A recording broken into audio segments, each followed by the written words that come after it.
دیکھو ہر نکاح میں میں ایک بات بولتے رہتا ہوں جی بھائی، ہمارے ہندوستان کے لیے یہ بات خاص ہے، اور پھر جیسے افریقہ وغیرہ سعودی وغیرہ گئے تو پھر یہ بات نہیں چلے گی، یہ بات نہیں چلے گی، یہ بات صرف ہمارے انڈیا والوں کے لیے ہے۔ وہ کیا بولے تو شادی ایک بار ہوتی ہے، شادی کیا ہوتی ہے؟ ایک بار ہوتی ہے۔ افریقہ میں تو 4 بار ہوتی ہے۔ شادی کتنے بار ہوتی ہے بھائی؟ ایک بار ہوتی ہے جی۔ اس میں ارمان نہیں پورے کرنا، سو رسول اللہ کی سنت پوری کرنا، اس میں ارمان نہیں پوری کرنا، سو کیا پوری کرنا بھائی؟ رسول اللہ صلی اللہ علیہ وسلم کی سنت پوری کرنا۔ اگر ہم نے اپنے نفسی کی سن کر شادی میرے ارمان سے میں پورا کر لینا، بلکہ کسی نے ارمان پورا کر لیا، اب ایک بار تم نے اس کو توڑ دیا، ایک بار تم نے اس کو خراب کر لیا، اسے صحیح کیسا کرتے آپ؟ روزہ ٹوٹ گیا تو روزے کی قضا کر لے سکتی بھائی، دوبارہ روزہ رکھ لیتی۔ نماز خراب ہو گئی تو نماز کو قضا کر لے سکتی، دوبارہ لوٹا لے سکتی بھائی۔ نکاح خراب ہو گیا تو کیسا صحیح کر لیتی بولو؟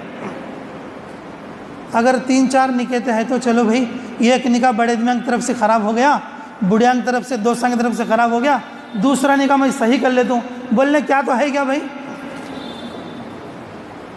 نکاح زندگی میں ارے بولو با ایک بار ہوتا ہے، اسے ہمیں صحیح کر لینا، نہیں خراب کر لینا،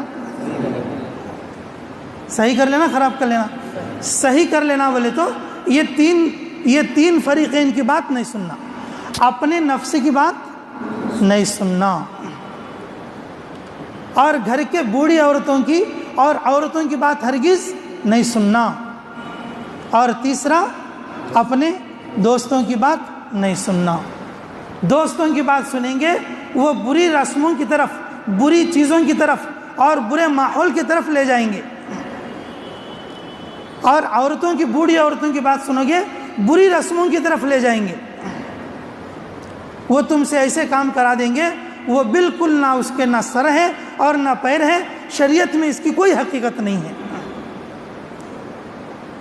اب آخر میں اپنے نفس کی بھی نہیں سننا، نفس بھی کیا کیا کہ سکھاتا رہتا اور بولتا رہتا۔ سب سے بڑا دشمن تو اپنا نفس رہتا، سب سے بڑا دشمن تو اپنا نفس رہتا۔ اس لیے میرے عزیزوں، اپنے آپ کو بچانے کی کوشش کرنا، اپنے آپ کو بچانے کی کوشش کرنا۔ پھر نکاح میں کس کی بات سننا؟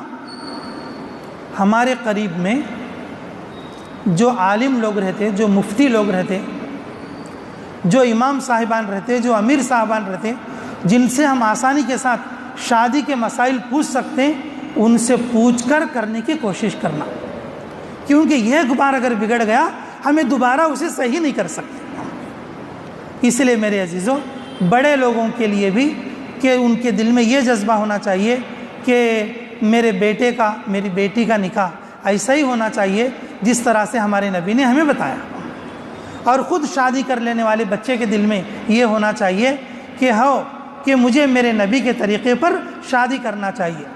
بچوں کا جذبہ بھی یہ ہونا چاہیے اور بڑوں کا جذبہ بھی یہ ہونا چاہیے۔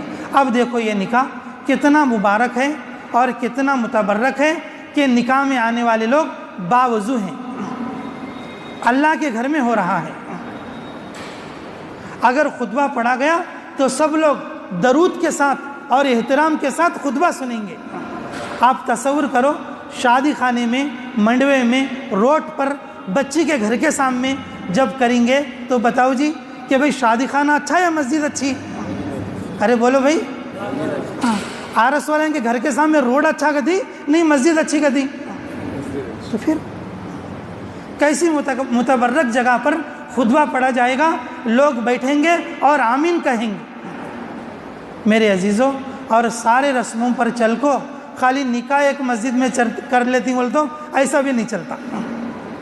گھر میں دیکھو تو سب رسمیں ہیں، لیکن نکاح ایک مسجد میں کر لیتی بولے تو ویسا بھی نہیں۔ میرے عزیزوں، نکاح کے بارے میں اپنے عالموں سے پوچھ کر کیا چیز کرنا چاہیے، کیا چیز نہیں کرنا چاہیے، یہ ساری چیزوں کو پوچھ کر جو ایک بار ہوتا ہے نکاح، اس کو صحیح کرنے کی کوشش کرنا۔ ایسا کریں گے سب انشاءاللہ، اچھی بات ہے، ٹھیک ہے، اچھا، اچھا نکاح خطبہ پڑھنا ماشاء اللہ بھائی. دیکھو ہر نکاح میں 3 باتیں بتانا میرا معمول ہے. جو ان سے بھی میں نکاح میں جاتا ہوں 3 باتیں بتاتا ہوں. اس نکاح میں بھی 3 باتیں بتاؤں, یاد رکھ لو. یاد رکھ لیں گے سب انشاءاللہ. کس کس کی نہیں سننا بولی بھائی؟ ہمارے حضرت اپنے نفس کی اور بوڑھی عورتوں کی اور دوستوں. ٹھیک ہے انشاءاللہ. اب کس کو پوچھ کو کر لینا شادی؟ ہاں اپنے قریب کے عالموں کو, مفتیوں کو, اماموں کو, اور جو ہے امام صاحبوں کو, امیر صاحبوں کو, جو شریعت کا مسئلہ ٹھیک سے بتا سکیں اور جس وقت میں جو لوگ سہولت سے مل سکیں ان سے پوچھ کر صحیح طریق پر کرنا. اللہ رب العزت ہمیں عمل کی توفیق عطا فرمائے.